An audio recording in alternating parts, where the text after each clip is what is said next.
సభలలో సమస్యలపై ప్రశ్నించే పీడీఎఫ్ ఎమ్మెల్సీలను గెలిపించండి. తూర్పు పశ్చిమ గోదావరి జిల్లాల ఎమ్మెల్సీ షేక్ సాబ్జీ.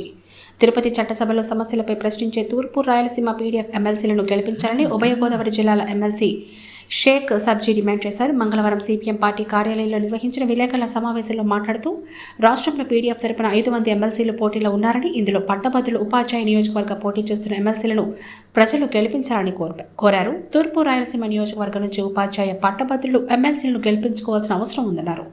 శాసనమండలిలో ప్రజా సమస్యలతో పాటు ఉద్యోగ, ఉపాధ్యాయ, కార్మిక, మహిళల సమస్యల కోసం పీడీఎఫ్ ఎమ్మెల్సీ ప్రభుత్వాన్ని ప్రశ్నిస్తారని చెప్పారు. కాంట్రాక్ట్ అవుట్సోర్సింగ్ కార్మికులు రెగ్యులర్ చేయలేదని తెలిపారు. ఉద్యోగులకు డీఏలు సకాలంలో చెల్లించడం లేదని పేర్కొన్నారు.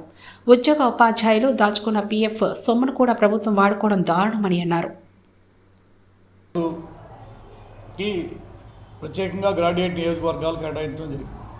దేనికోసం అనంటే చట్టసభలు చట్టాలు రూపొందించేటువంటి క్రమంలో మరి శాసనమండలి ఎగువ సభ కాబట్టి దానిలో మేధావి వర్గానికి చెందినటువంటి ఉపాధ్యాయులు, అలాగే విద్యావంతులకు సంబంధించి గ్రాడ్యుయేట్ తరపున ఎన్నికైనటువంటి ఎమ్మెల్సీలు ప్రభుత్వానికి సలహాలు, సూచనలు ఇచ్చేదానికోసం ఉపయోగపడుతుందనే ఉద్దేశంతో రాజ్యాంగాన్ని రచించినటువంటి నిర్మాతలు ఈ ఏర్పాటు చేయడం అనేది జరిగింది.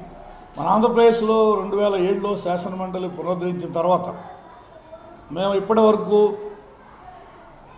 ఇండిపెండెంట్ అభ్యర్థులుగా 13, 25 సార్లు టీచర్ గ్రాడ్యుయేట్ ఎన్నికల్లో గెలవడం జరిగింది. మేమంతా కూడా ఇండిపెండెంట్గానే పోటీ చేసి వివిధ ఉపాధ్యాయ, అధ్యాపక, ఉద్యోగ, కార్మిక సంఘాల, ప్రజా సంఘాల మద్దతుతోటి ఎన్నికై మేమంతా కూడా ఉపాధ్యాయులు, అధ్యాపకులుగా పనిచేసినటువంటి వాళ్ళం.